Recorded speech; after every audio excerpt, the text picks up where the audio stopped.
በነገራችን ላይ ትላንት አንድ መንግስት ያወጣው እንትን ነበረ። ምንድነው የሚለው? ሰው ጥንዶች ከመጋባታቸው በፊት የጋብቻ ትምህርት መውሰድና ሰርቲፊኬት መያዝ እንዳለባቸው ህግ ሊወጣ መሆኑን ማለት ነው። ይህም ደግሞ ከየት ነው የመጣው ካላችሁ የፍቺ ሁኔታ ወይም የፍቺ ቁጥር በጣም ከመጠን በላይ ስካይሮኬት እያደረገ ስለሆነ ነው። ምናልባትም ከተጋቡ 16000 ሰዎች ውስጥ በ6 ወር ውስጥ 5800 ወይም ኦልሞስት 6000 የሚሆኑ ተፋተዋል የሚል ነገር አዲስ አበባ ውስጥ ብቻ ማለት ነው። በህጋዊ መንገድ የተጋቡትን ብቻ ኮንሲደር አድርገን ከአራት ሰው አንድ ሰው የተፋታ ነው በ6 ወር ውስጥ እንደማለት ነው። ይህ በጣም አደገኛ ቁጥር ነው።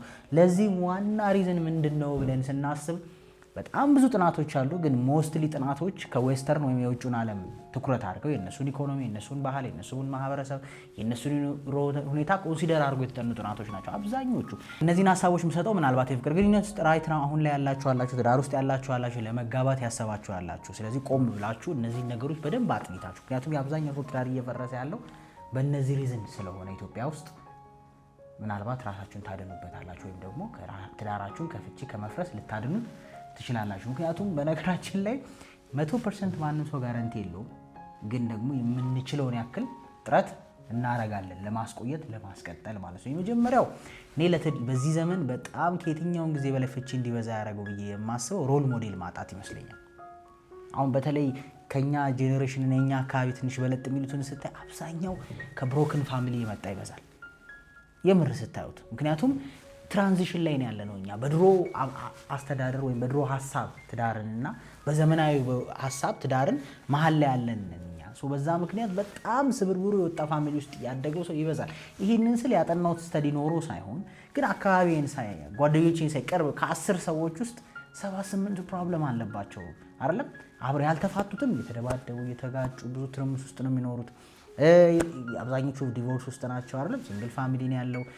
በዛ ውስጥ ያለፈ ሰው ሮል ሞዴል ሳያገኝ ያድግና አይደለም የማያውቀውን ህይወት ለመኖር ሲሞክር ዋጋ ያስከፍለዋል። አንዱ ሮል ሞዴል ማጣት ነው። ለምን ካልከኝ አንድ እናት ልጇን ልታስተምር የምትችለው እናትነት ነው እንጂ ሚስትነት አይደለም። አንድ አባት ልጁን ሊያስተምር የሚችለው አባትነትን ነው እንጂ ባልነትን አይደለም።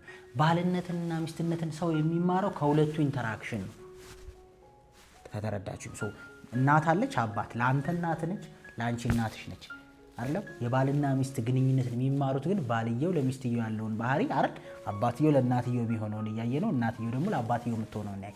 ሁለቱ የተሰበረ ከሆነ ጎበዝ አባትነት ልታሳየው ትችላለህ ለልጆቹ። ጎበዝ ባልነት ግን አያውቅም። ያሰውዬ ለሚስት እንዴት እንደሚሆን አያውቅም። ጎበዝ እናት ልትሆን ትችላለች ልጅ እናቷ ስታሳድጋት፣ ግን በሚስትነት አላየችም። ለምን? ሪአክሽኑ ነው የሚያስተምር፣ እርስ በርስ ያለው ግንኙነት ነው። ከጥሩ ፋሚሊ ደግሞ የመጣ ሰው ስታይ ወይም ጥሩ ትዳር ውስጥ ያደገ ደግሞ ያውቃል ሚስት እንዴት መንከባከብ እንዳለብህ ሊሆን ይችላል፣ ባልን እንዴት መንከባከብ እንዳለብህ፣ መከባበር፣ መቻቻል በብዙ ፈተና ውስጥ። እኔ እንደውም አንድ የቅርብ ሰው የነገረኝ ነገር ልንገራችሁ። አባትና እናት ሲጣሉ ያይና ልጅ ሆኖ ከዛ ተቆራርፎ ታርቀው ምናምን ሲቀጥሉ አየ።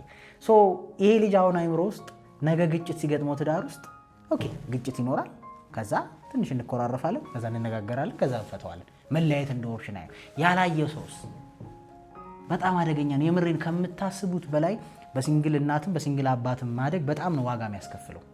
ፈልጎ ሲንግል የሚሆን እንደሌላ እረዳለሁ፣ ግን የሆነ አይነት ሮል ሞዴል ያስፈልጋል። በቃ እድለኛ ሳትሆን ቀርተ በሲንግል ማዘር ወይ በሲንግል ፋዘር የምናድግ ከሆነ የሆነ የምናየው ትዳር ህይወት ያስፈልጋል። የወንድሞቻችን ሊሆን ይችላል፣ የአጎቶቻችን ሊሆን ይችላል። እንዴት ነው የሚኖሩት? ምክንያቱም እሱ የምትማረው በማየት ብቻ ነው። ወንዱ ባልየው ለሚስትየው፣ ሚስትየው ስንቶቻችን ይህን ታውቃለህ? ስንቱ ወንድ ያገባሽው ወንድ ስለ አባትነት ስለ ባልነት ያውቃል፣ ስለ አባትነት እንጂ። ለዛ ነው ብዙ ጊዜ ለልጆቹ ጥሩ ነው ለእኔ ግን ጥሩ አይደለም ትልሃለች አይደለም። ለልጆቹ አሟች ነች እኔን ግን አታገብረኝም ይላል። ያ ሌሰን አለመኖር በጣም ዋጋ እያስከፈለን ነው ብዬ አስባለሁ። የመጀመሪያው ለኔ ይታ ሮል ሞዴል የለንም ትዳር ውስጥ እንዴት ይኖራል የሚል። ምክንያቱም ሁሉም ሰው በሚያውቀው ነው የሚኖረው፣ በሚያውቀው ነው የሚገምተው። በትክክል ያየ ሰው ግን እድለኛ ነው፣ ስላየው ነው። ከጥሩ ፋሚሊ የመጡ ሰዎች ሪሌሽንሺፕ ውስጥ አክት የሚያደርጉበት መንገድ በጣም አሪፍ ነው። በጣም አብዛኛው ግን ስታይ የቤተሰብ ህይወት መድገም ነገር ነው እየመጣ ያለው። በቃ የቤተሰብን ህይወት መድገም። ሰዎች ቶክሲክ የሆነ መጥፎ ግንኙነት ሲሆን እኮ ምንም ልታረግ አትችልም። ማስቆም ምናምን የሚለው ውስጥ ልገባ አይደለም፣ ግን ጀነራሊ ስፒኪንግ ግን በጣም ነው የሚከብደን እኛ ወንዶችም ሴቶችም ያን ሮል ሞዴል አለማየታችን። ስለዚህ ምን ያስፈልገዋል? ይሄ የሆነ የሚመራ የሆነ የሚያስተምር የሆነ የምታየው ያስፈልጋል ማለት ነው። ሁለተኛው ደግሞ ትዳርን አቅልሎ ማየት ነው። ለትዳር ለፍቺ ትልቁ ምክንያት ብዬ የማስበው ትዳርን አቅልሎ ማየት ምን ማለት መሰለ፣ ብዙዎቻችን ለምን እየፈረምን እንደሆነ የተረዳን አይመስለኝም፣ ወይም ደግሞ ምን ውስጥ እየገባን እንዳለን የተረዳን አይመስለኝም። አቅልሎ ማየት ማለት ትዳርን አብሮ ከመኖር የዘለለ ትርጉም ያለ መስጠት ነገር አለ ሰዎች ውስጥ። በቃ እወዳታለሁ፣ አብሬያት ነው የምኖረው፣ እወደዋለሁ፣ አብሬው ነው የምኖረው።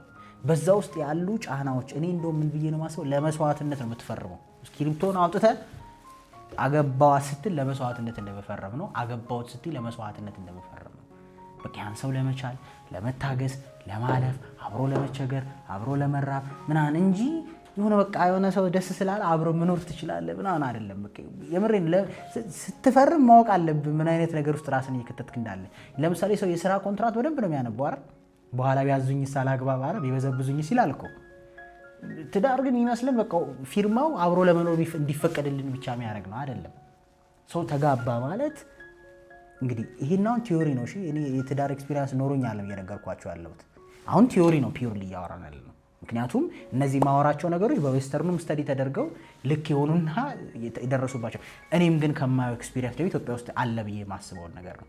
ሰው ቀለል አድርጎ ነው የሚያየው ትዳር። በቃ አብረህ ትኖራለህ፣ ካልተመቻቸ ትለያያለህ። እንደዛ አይደለም ግን ትእዛዙ። በቃ እስከ እንዴ የምገባውን ቃል አስበው እስኪ።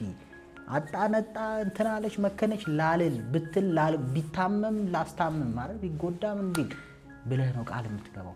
ስለዚህ ለኃላፊነት እየፈረምክ እንደሆነ ማወቅ አለብህ። it's not something የሆነ ኢንጆይ ለማድረግ የምትፈርመው ወይም ላይፍን ቀለል ለማድረግ ወይም አይደለ በቃ የሆነ ሶሳይቲ ስለሚያስገድድ የምትፈርመው አይደለም። ወይ አለመፈረሙ ይሻላል። የምሬን ነው የምልህ። ብዙዎቻችን ያንን ነገር አናስተውለው የሚመስለን በቃ አስጀስት በቃ ሚስቴ ነች ካልሆነ እንግዲህ መንገድ አለ የለህት የሚባል። ስለዚህ have respect። አሁን ኢቨን ስፒሪቹዋል ሳይዱን አላወራው፣ መንፈሳዊ ሳይዱን አለም ስለ ትዳር ያወራሁት ወይም ስለ ግንኙነት እያወራ ያለ ፒውርሊ አዘ ትዳር እንኳን ስታስቡት ነው። ስፒሪቹዋሉ ሞር ፓወርፉል እንደውም ሞር ኃላፊነት ያለበት ሞር ዋጋ ለመክፈል የምትገባበት ግንኙነት ነው። ሶ ቀለል አድርጋችሁ አትዩት። ብዙ ሰው ላይ ቀለል አድርጎ የማየት ነገር አለ። ኮሚትመንቱን ወይም ደግሞ ደስታዋን ብቻ ማሰብ አይደለም፣ ደስ የምትለው ሞመንት ብቻ ማሰብ። ሪስፖንሲቢሊቲው ይበዛል፣ ጭንቀቱ ስትረሱ ይበዛል። ሶስተኛ ሩቅ ማድረግ የማልፈልገው ሶሻል ሚዲያ ነው። አራተኛም ስድስተኛ ማድረግ ይቻላል፣ ግን ሶስተኛ ላይ ያደረኩት ሶሻል ሚዲያ በጣም ነው ትዳርን እያፈረሰ ያለው። ሶሻል ሚዲያ በብዙ መንገድ ማየት እንችላለን።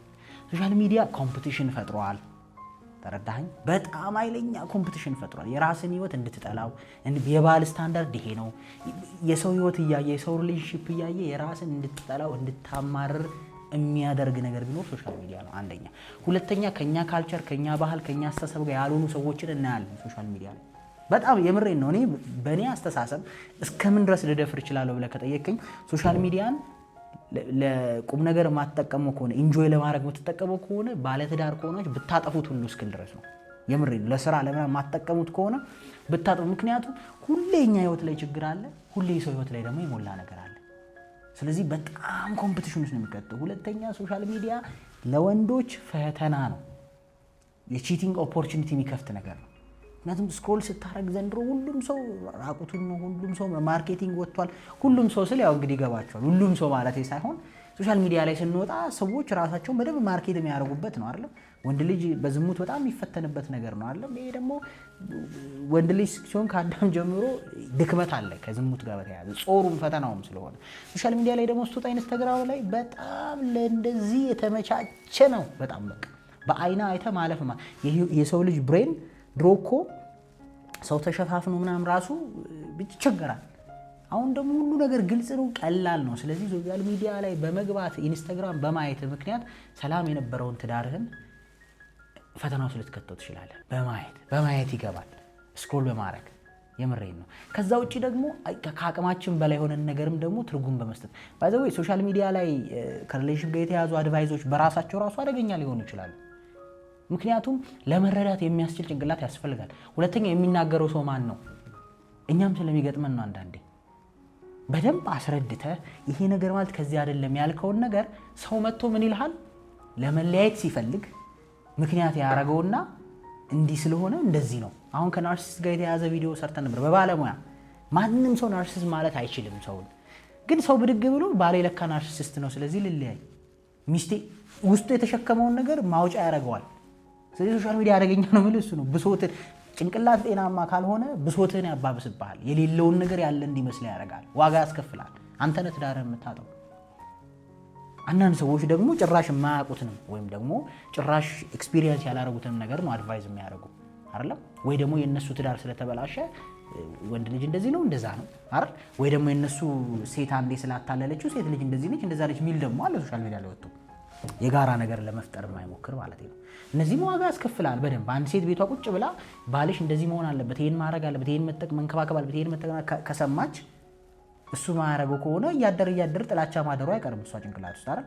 ወንዱም ቁጭ ብሎ የሚሰማው ሴት ልጅ እግርን ትጠብ እንደዚህ ታርገ ምናምን የሚል ከሆነ ለሴት ልጅ ፊት አትስጥ እንደዚህ ነው ሴት ልጅ እንደዚህ ነች ምናምን የሚል ከሆነ የሚሰማው ኦብቪየስሊ በጊዜ ሂደት ፌድ እያደረገ መሄዱ አይቀርም። እኔ እንደውም ብዙውን ፐርሰንት ሶሻል ሚዲያ ላይ አረፈዋል ዲስ ዴይስ። ምክንያቱም አንዱ ጊፍት ይሰጣል፣ አንዱ እንደዚህ ያንን የሚያይ ተጽዕኖ ይመጣበታል። ገባ ህይወቱ ላይ ትዳር እያስጠላ ይሄዳል። ፈተና ይመጣል። ለመፋታት ሬዲ ትሆናል። ኦፕሽን ያበዛል። አማራጭ እንዳለህ እንዲሰማ ያደርግሃል። ተረዳኝ። አንተ አእምሮ ውስጥ በምታስበው ህይወት እየኖሩ ያሉ ሰዎችን ለማየት መሞከር አንተ እዛ ቦታ ሳትደርስ ለምሳሌ አንዳንዴ ምልክት አይታጣቅም። ለምሳሌ ኩላሊት በሽታ ወይም የሆነ ነገር በሽታ ምልክቶችን እኮ ብታነባቸው አለብህ እኮ አንዳንዱ ግን ነሰሰርሊ ኩላሊትን እኮ አሞ አይደለም። ግን ሰዎች በቃ ኩላሊቴን አሞኛል የሚል ውሳኔ ውስጥ እንዲገቡ ያደርጋል ጥንቃቄ ካልተወሰደ። ረዳኝ። በቃ ድካም ይሰማል። ድካም ስሜት ለምሳሌ ከኩላሊት ከጉበት ከምናምን ጋር ይገናኛል። ድካም ስሜት ግን ካለመተኛትም ጋር ይገናኛል። ድካም ስሜት አይ ቲንክ ሶዲየም ወይ ማግኒዚየም ብቻ አለው አለ ከምን ያለ ሰው ብዙ አይነት ቫይታሚን ዲ ማጠር ጋር ረፍት አለማድረግ ጋር ስትረስ መኖር ጋር ከብዙ ጋር አይኔ ኩላሊቴ ሊያመኝ ነው በቃ ፌል አድርጓል ኩላሊቴ አይሆንም ተበላሽቷል ብለህ የምታምን ከሆነ ታበላሽዋል። ልክ እንደዛ ነው አሁን ትዳር። ልክ የሆነ ነገር ሶሻል ሚዲያ ላይ ሲሰሙ ቀጣይ ነው ትዳር በቃ ዋጋ የለውም። የሆነ ነገር ሲፈጠር በቃ ለኔ እንደዚህ አልተደረገልኝም። ሶሻል ሚዲያ በጣም በጣም መርዛማ ነው ካልተጠነቀቃችሁ። የምሬን። ምክንያቱም የራሳችሁን ህይወት ኢንጆይ እንዳታረጉ ደስታን የሚነጥቅ ነገር ነው። ገባ? በትዳር ፉክክር፣ በሰርግ ፉክክር አይደል? በብራይዳል ሻወር ፉክክር፣ በመኪና ፉክክር፣ በፎቶሹት ፉክክር ከዛ ሲዘል ለልደቱ አይን ሰጣት ለልደቱ አይን ሰጠችው ጊፍቱ ፉክክር አይደል? ዱባይ ሄዱ ፉክክር። በሰላም የምትኖረው ሰውዬ በገዛ እጅ ላይፍ እንድትጠላ ያደርጋል። በገዛ እጅ እንዲያስጠላ። ከዛ ደግሞ ብድግ ብሎ ነፃነትሽን አውጪ አንቺ ምናምን ትዳር ምን ያደርግልሻል የምትል ሴትዮ ትመጣለች። ኢማጂን ቋፍ ላይ የቆመ ሰው ምን ያህል አፌክት እንደሚያደርግ። ሶሻል ሚዲያ በሶስተኛ ነው ማስቀምጠው። በጣም ትዳር እያፈረሰ ያለ ነገር ነው ሶሻል ሚዲያ። አጠቃቀም አለማወቅ፣ ቁጭ ብላችሁ ስታዳምጡ የምትሉት ነገር በጣም አለ። አራተኛ በጣም ሲሪየስሊ እንድትወስዱት የምፈልገው ትዳር ወይም ሪሌሽንሺፕን መለኪያው ደስታ፣ መሪው ደግሞ ፍላጎት አድርጎ ነው ብዙ ሰው የሚኖረው። መለኪያው ደስታ፣ መሪው ደግሞ ፍላጎት አድርጎ ነው። ይህ በጣም በጣም ትዳርን የሚያፈርስ ነገር ነው። ትዳር ውስጥ የሚገባው ለደስታ አይደለም። ይህም በጣም ደግመን ተናግረናል አለ ከዚህ በፊት። ትዳር ውስጥ የሚገባው ወይም ሪሌሽን ውስጥ የሚገባው ደስተኛ ለመሆን አይደለም። ቤት ውስጥ የጎደለ ቤተሰቦች ጋር የጎደለ ቤተሰብ ጋር የጎደለ ህይወት ላይ የጎደለውን ደስታ ለማግኘት አይደለም የምታገባው።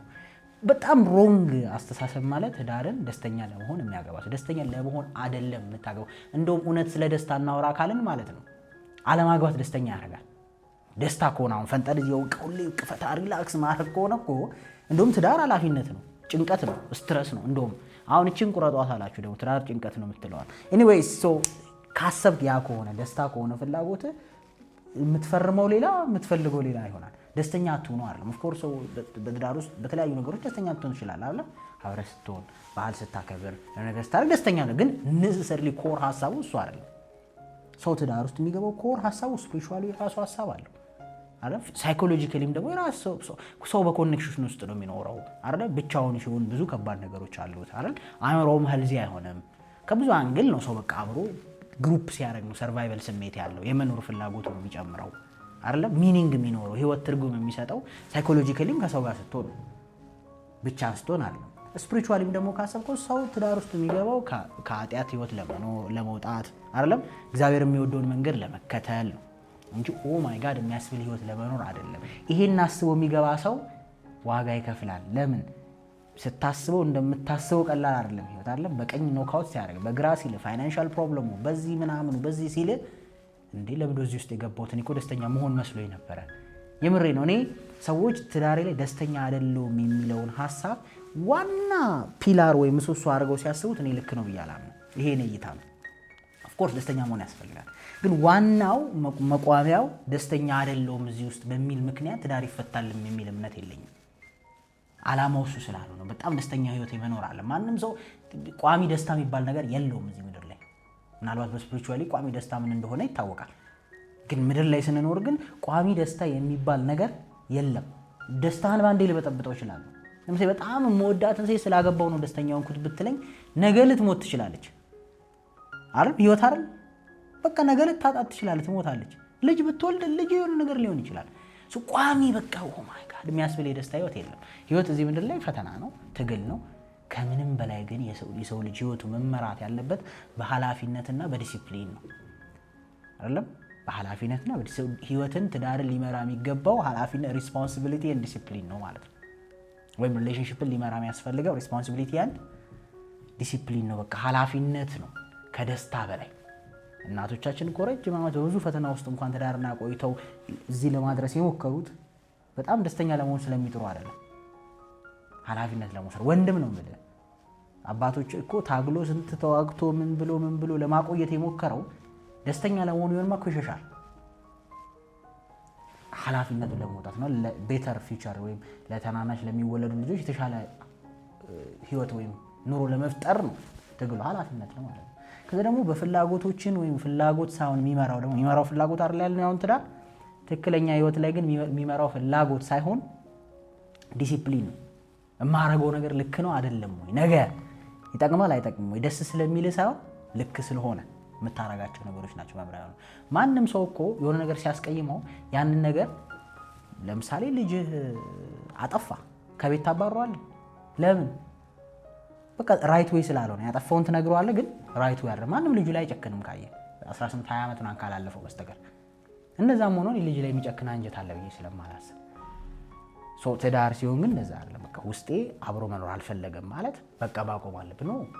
ባትፈልግም መኖር መቻል አለብን። ይሄንን ስል ይወላችሁ ኢንዲቪጁዋሊ ከኪሩቤል ጋር አታገናኙት። ሁላችንም እንደ ሰው እንፈተናለን። ዲስከስ የምናደርገው ግን ትክክለኛው የቱ ነው የሚለውን ነው። ገብቷችኋል? ነገ ብፈተን ምን ወስናለሁ መድኃኔዓለም ነው የሚያውቀው። እርግጠኛ ሆኜ ስለ ራሴ መናገር አልችልም። ግን ትክክለኛው ምኞቴና ፍላጎቴ ጥረቴ የቱ ነው? ይሄ ነው። ስለ ፐርፌክሽን እያሰባችሁ እንዳትጨናነቁ ብዬ ስላልደረሰብኝ ነው ምናምን የሚል ሰው ስለሚበዛ ነው። ሲደርስብኝ እናየዋለን።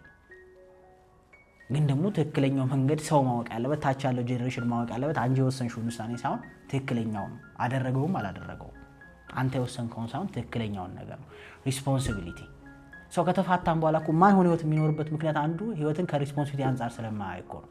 በቃ የወለደው ልጅ አያሳድግም አይደለም፣ መናናቅ፣ ዲስፔክት መደራረግ፣ የማይሆን ነገር ውስጥ መግባት ምናምን፣ ኃላፊነት አለመሰማት፣ ሁሉን ነገር እኔ የምፈልገው ነገር ሆኗል ወይ ደስተኛ ነኝ አይደለሁም ምናምን ብቻ። የምሬን ነው። ሰው ትዳር ውስጥ የሚገባው ደስተኛ ለመሆን አይደለም። ደስተኛ ለመሆን ቢሆን ኖሮ ማለት ማግባት ነሰሰሪ አይደለም። ምክንያቱም ሰው በስጋዊ ፍላጎቱ እንደውም መዝለል መሮጥ ምናምን ነው ደስ የሚለው በስጋዊ ፍላጎቱ ካሰበ፣ ግን አይደለም። በቃ ትክክለኛ ህይወት ስለሆነ ነው አይደለም። ትክክለኛ ህይወት ደግሞ ቢከብድም የምትታገለው ስለሆነ፣ ቢከብድም የምትሞክረው ስለሆነ፣ ቢከብድም የአቅምህን ያክል ይፈርት የምታደርግበት ስለሆነ። ከዛ ውጭ እኔ በምረዳው መልኩ ኢትዮጵያ ውስጥ ለዲቮርስ ሌላኛው ምክንያት ብዬ የማስበው የቤተሰብ ጣልቃ ገብነት ነው። የቤተሰብ ኢንቮልቭመንት፣ በቃ ከትዳርም በኋላ ያልቆመ የቤተሰብ እዛ ህይወት ውስጥ መሪነት፣ አስተዋጽኦ ሰጪነት የሆነ ነገር ውስጥ ኦፍኮርስ ቤተሰብ በጣም ኢምፖርታንት ነው። ትዳርም በማዝለቅ ውስጥ ነው። በነገራችን ላይ ብዙ ሰው ይመስለው በቃ ቤተሰብ የሚባል ነገር አያስፈልግም፣ በቃ 100% አይደለም፣ እንደዛ አባራ አይደለም። በነገራችን ትዳርህ ራሱ እንዲዘልቅ ቤተሰብ ጤናማ ሲሆን ጥሩ ነው። ምክንያቱም ሲደክም ሰፖርት ያደርግሃል፣ ሲያቅት በርታ ይልሃል አይደል? ሄደ የምታማክረው ሊኖር ይችላል የሆነ ነገሮች ግድ ስለ ትዳር ህይወትም ባይሆን የከበዱን ሰው እኮ ሲለያይ ሲጋጭ እኮ ፋይናንሻል ፕሮብለም ሊገጥመው ይችላል ምናምን፣ ግዴታ ስለ ባልየው ስለ ሚስትየው ላይሆን ይችላል። ቤተሰብ ሰፖርቲቭ ሲሆን ትዳር ይጠነክራል በደንብ፣ ምንም ጥያቄ የለውም። ግን ደግሞ ገብቶ ደግሞ እስከ ጥግ ድረስ እያንዳንዱን ነገር እኔ ነኝ ማስተካከለው፣ እያንዳንዱን ነገር እኔ ነኝ መመራው የሚል ከሆነ በጣም ብዙ ሰዎችን ዋጋ ያስከፍላል። ለምን ካልከኝ ወንድም አባወራ ነው፣ ቤት ውስጥ ትእዛዝ ውስጥ ሰው ሲገባበት አይወድም። ሴትም እማወራ ነች፣ በኪችኗ ህይወት አይደለም በቤቷም በማስተዳደር ህይወት ውስጥ እንዴት መምራት አለብኝ በሚለው ግንኙነቱ ግጭት ይመጣል። ምንም ጥያቄ የለውም። ሴት ልጅም ብትሆን ከቤተሰቦችህ እንደምትበልጥብህ ማወቅ ትፈልጋለች። ወንድ ልጅም ከቤተሰቦችሽ በላይ የማዘዝ አቅም እንዳለው ማወቅ ይፈልጋል አለ ወይ ደግሞ አለማግባት ነው ቅድም እንዳልኩት። አለበለዚያ አግብቼ አሁንም ግን የምመራው በፋሚሊ ነው ካለች አይደለም እሱም አግብቼ የሚቀድሙት ቅድሚያ የምሰጠው ለቤተሰቦቼ ነው ካለ አደገኛ ነው። አይደል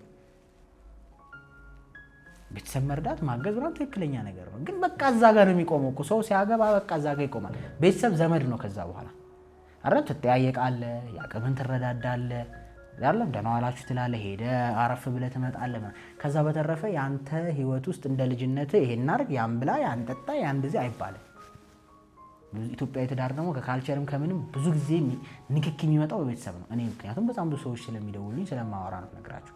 በአንድም በሌላ መንገድ እህትየው እንደዚህ ብላኝ፣ አባትየው እንዲህ ብሎኝ፣ እናትየው እንደዚህ ብላኝ አለ ትዳራቸው ውስጥ ገባ። ቤቴ መታ ልጁን አሰቃየሽው አለችኝ እናትየው፣ ቤት ከሳ ወንድሜ ያለችኝ መታ ምን አገባሽ ይክሳ አይባልም። ሚስትየው ሄደሽ አይደለም እንደዚህ ለምን አታረግላትም ለምን እንደዚህ አትሆንላትም የሷ ቤተሰቦች እየመጡ ወንዱ ይሄም አይባልም። በቃ እሱ ተስማምታት ነው ይኖርች ያለችው አይደለም። ሶ ምን ልል ነው በጣም ይሄ በተለይ ትራዲሽናል የሆነው ፋሚሊ በጣም እንደዚህ አይነት ነገር እጁን በጣም ነው የሚያስገባው which is very wrong። በእኔ አስተሳሰብ እንደው ምን ብዬ እንደማስብ ታውቃለህ?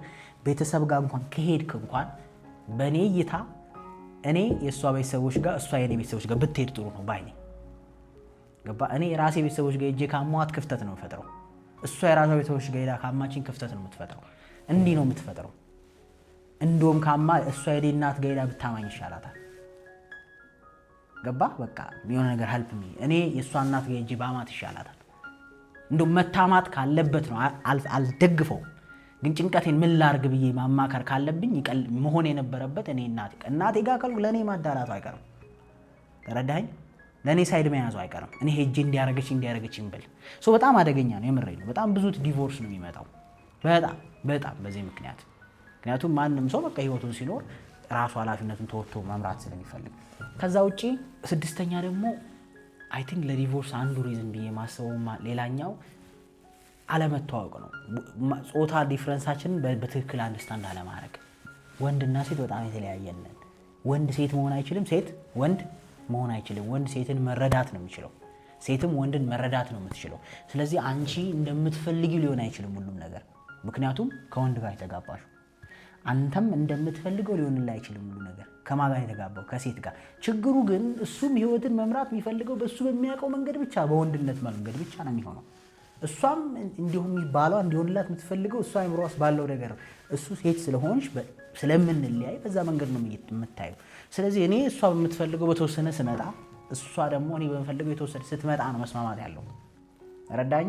ይሄ እስከሌለ ድረስ ይኸውልህ የሆነ ሰዓት እንዲያደግ ወደ ውጭ እያደግክ መሄድ አይቀርም። ለምን? አንተ የምትፈልገው ፍላጎት አለ፣ እሷ የምትፈልገው ፍላጎት አለ። አንተ የምትፈልገው ሁሉ ፍላጎት እሷን አያስደስታትም። እሷ ደግሞ የምትፈልገው ሁሉ ፍላጎት 100% እኔን አያስደስተኝም። ለምን? ጾታችን ይለያያል፣ አስተሳሰባችን ይለያያል፣ አእምሯችን ይለያያል፣ ፎከሳችን ይለያያል፣ ፕራዮሪቲያችን ይለያያል። ስለዚህ አንዳንዴ እኔ የምለውን ማሰማኝ ከሆነ በቃ እሱ የሚለው ይሻላል ብላ እኔ የማታምነኝ ከሆነ አልሰማትም። እሱም አንዳንዴ መተላለፍ መቻል አለብን። ሁሌ የወንዱ ትእዛዝ ሁሌ የሴቱ ትእዛዝ መሆን አይችልም። በቃ በጣም አደገኛ ነው። ስለዚህ ወንድን መረዳት፣ ሴትን መረዳት ያስፈልጋል። የጾታ ዲፍረንሳችንን ክሊር ማድረግ ያስፈልጋል። እንደ ወንድ ጓደኛ የምታስባት ከሆነ መቼም ሳትረዳ እሷም የራሷን ጮት አንተም የራስን ጮት ትኖራለህ አይደለም። አንቺም እንደ ሴት ጓደኛሽ የምታስቢ ከሆነ ውስጥሽ እንደሚሰማሽ ስሜት እሱ ውስጥ እንዲሰማው የምትጠብቂ ከሆነ ድንጋይ ላይ ውሃ ማፍሰስ ነው። መቼም አይሆንም እንደዛ። መቼም ሰው መረዳት ነው የሚችለው፣ ጾታውን መቀየር አይችልም። ገባ? አንተ እንደ ሕፃን ልጅ መሆን ትችላለህ። እንደ ሕፃን ማሰብ ነው የምትችለው አይደል? በቃ እንዲህ ሊሆን ይችላል የፈለገው። አለቀ። ካለፍነው አለፍነው። እንደውም ሕፃን ሆነ ነው የምናልፈው ቢያንስ። ሴት ግን ሆነ ነው አይደለም የምናልፈው፣ በተማርነው ባወቅነው በሰማነው ልክ ስለሆነ። ወንድም እንደዛው። ኤኒዌይስ የመጨረሻው ደግሞ ፈጣሪ አለመኖር። መጨረሻ ላይ ያደረኩት ሁሉንም እንዲያስርላችሁ ነው። የብሬን የትዳር መስራች ፈጣሪ ነው። ፈጣሪ የሌለበት ምን ያህል ትዳር አብሮ ይጸልያል? እስኪ ማለት ምን ያህል ትዳር አጋር አብሮ ቆሞ ይጸልያል? ምን ያህል ትዳር አጋር አብሮ ቤተክርስቲያን ያስቀድሳል? በየሃይማኖታችሁ ምን ያህል የትዳር አጋር? ይሄ እኔንም ያካታል። እሺ ሁላችንም ይሰጠህ ባለቤቱ ፈጣሪ ነው። ስለዚህ ባለቤቱ የለበትም። ያለው ምንድነው? ክለብ ነው ያለው። ምንድነው? ፏ ነው፣ ድግስ ነው፣ መጠጥ ነው ምናምን ነው። ስለዚህ ባለቤቱ ላሽ ካለ ዞር ካለብህ እንዴት ትመራዋለህ? የምሬን ነው። በጣም ብዙ ትዳር ለመጠየቅ ሞክራለሁ ላይክ ጸሎት ላይፋቸው ምናምን የለም እንኳን ጸሎት በቃ የለም። ብዙ ሰዎች ላይ ኦፍ ኮርስ ሚስት ለብቻዋ ጸልያለች ባለ ለምን አንድ ወንድ በተቻለ መጠን አንድ ላይ ለመጸለይ መሞከር ነው። በጣም ደግሞ ፓወርፉል ዌፐን ብዬ ነው ማስበው በእኔ አረዳድ። በቃ ፈተናም ሲመጣ አንድ ላይ ለመጋፈጥ መሞከር ነው። እግዚአብሔር የሰጠውን ትዳር ወይ መስራቹ እግዚአብሔር ሆኖ እግዚአብሔር ከሌለበት ይዘልቃል ወይ ብለህ ብትጠይቀኝ ትንሽ ከባድ ነው ለኔ። ከዛ ውጪ ብዙ ሰው የፋይናንስ ችግር በተለይ ደግሞ ኢትዮጵያ ውስጥ የኑሮ ውድነትን ለትዳር መፋሻ ዋና ምክንያት ያደርገዋል። ግን እኔ ግን እንዴት ነው የምረዳው የገንዘብ ጉዳይ ወይም ፋይናንስ ሁሉም ውስጥ ያለ ጉዳይ ነው። ቤተሰብ ጋርም ስናወራ የቤተሰብ ጣልቃ ገብነትም ከገንዘብ ጋር ሊገናኝ ይችላል። ተረዳኸኝ? ሶሻል ሚዲያም ከገንዘብ ጋር ሊገናኝ ይችላል። አሁን ይኸው ገንዘብ ኮር ይሆናል ከውጭ ላይ ሁሉም ላይ ሊኖር ይችላል አይደለም? አሁን ሶሻል ሚዲያም እንኳን አንዱ የገንዘብ ችግር ነው። የሰው ቤት ታያለ፣ የኛ ቤት የለም፣ እጥረት አለ ነው። ስለዚህ ፋይናንስ ብቻውን ሳይሆን የምታረጋቸው ነገሮች ፋይናንስ ላይ ያለን ፕሮብለም ያጎሉባል። ሜሪጅን አንደርስቲሜት ማድረግ ወይም ደግሞ አቅልሎ ማየት ያልኩት ወይም ትዳርን አቅልሎ ማየት የሚያልኩት ከፋይናንስ ጋር ይገናኝ ይችላል አይደል? ቀለል አድርገህ ህይወትን አንድ ላይ የምንኖረው ካልክ ነገ ከስራው ሊባረር ይችላል፣ ከስራው ልትባረር ትችላለች። ቀለል አድርገህ የምታየው ከሆነ በቃ መጀመሪያም ዲፔንድ ያደረገው ገንዘቡ ላይ ወይ ኑሮ ላይ ነው፣ ከዛ ይከብዳል። ስለዚህ ፋይናንስ ሁሉም ውስጥ ነው የምንከተው። አዘወል ታዲያ መፍትሄው ምንድነው? የብዙ ሰው ጥያቄ አይደለም። ምንድነው መፍትሄው ካላችሁ እነዚህ ያወራንባቸው ነገሮች በጣም በአንድም በሌላም መልኩ በስተዲም በጥናትም ሌላው ዓለም ላይ ምክንያት የሆኑ ግን እኛ ነገር ላይ ትልቅ ችግር ይሆኑ ለዲቮርስ ምክንያት እየሆኑ ያሉ ነገሮች ናቸው። ስለዚህ ምንድነው ትልቁ መፍትሄ ካላችሁ የመጀመሪያው ኤዱኬሽን ነው። ሰው መማር አለበት። በቃ ትዳርን ልክ እንደ ቁም ነገር አስቦ አይደለም። ለዛ ነው መንግስት ያወጣውን ህግ በደንብ ሰፖርት ማድረግ። በቃ ሰው ከመጋባቱ በፊት ትዳርን በደንብ መማር አለበት፣ ማወቅ አለበት። ይሄ ዝም ብለ ደስ የሚለን አይደለም። የምሬን ነው የምላችሁ። ይሄን ማለት የምችለው ደግሞ አንድ እርምጃም ቢሆን ውስጥ ከገባው በኋላ ነው። እኔም ራሱ የሚገባኝ እስከዛሬ በኮንፊደንስ ማልናገረው ለዛ ነው። እንደምናስበው አይደለም። የራሱ ፈተናዎች ግን ይከብዳል፣ ይቀላል። እሱ እንደ አቅም ይወሰናል። እሱ እንደ ኮሚትመንት ምን ያህል ተረድተዋል ያን ነገር የሚለው ይወስነዋል። ስለዚህ ሆፕፉሊ እንግዲህ ይህን ተረድታችሁ ራሳችሁ ቴክ ኬር ታደርጋላችሁ እያስባለሁ። ካላስፈላጊ ፍቺ ካላስፈላጊ ከማፍረስ መጀመሪያ ተጠንቅቆ የሚሆነንን ሰው ማወቅ ያስፈልጋል። ትዳር ውስጥም ከመግባታችን በፊት ያ ሰው ያዛልቀናል ወይ የሚለውን በደንብ ማየት ያስፈልጋል። እኔስ እስከምን ድረስ ዋጋ ልከፍልለት እችላለሁ ብለን ማሰብ ያስፈልጋል። አዘሆል ግን ምን ማለት ፈልጋለሁ፣ በተቻለ አቅም ወንድ ልጅ ልታከብረው የምትችለውን ሴት ቢያገባ፣ ሴት ልጅ ደግሞ ሊወዳት ታይም ሊሰጣት አቴንሽን ሊሰጣት የሚችለውን ወንድ ብታገባ ብዬ አስባለሁ። ለምን መሰለህ? ሴት ልጅ ልታከብርህ ይገባል። በቃ አባባል ገባ። ልታከብርህ ደግሞ የእሷ ሪኳየርመንቶች ይኖራሉ አይደል? ምታሟላ መሆን አለበት። በእኔ ያደርጋል። አንዳንድ ሰው ገንዘብ አትብለጥ፣ ኑሮ አትብለጥ፣ እውቀት አትብለጥ፣ የኔ እሱ ጉዳይ አይደለም። ብቻ ዞሮ ግን እንደምታከብርህ እርግጠኛ ብትሆኑ ጥሩ ነው ባይ። ካከበረች ብዙ ነገሮች ቀላል ነው ለማድረግ አንተ የምትፈልጋቸውን ነገሮች። ወንድም ልጅ እንዲወድሽ ብታስቢ ጥሩ፣ ከወደደሽ ብዙ ነገሮች ለማድረግ ቀላል ነው፣ ብዙ ከባድ አይደለም ብዬ አስባለሁ። ኤኒዌይስ በሌላ ቪዲዮ እስከምንገናኝ ሰላም ሁኑልኝ። ቻው።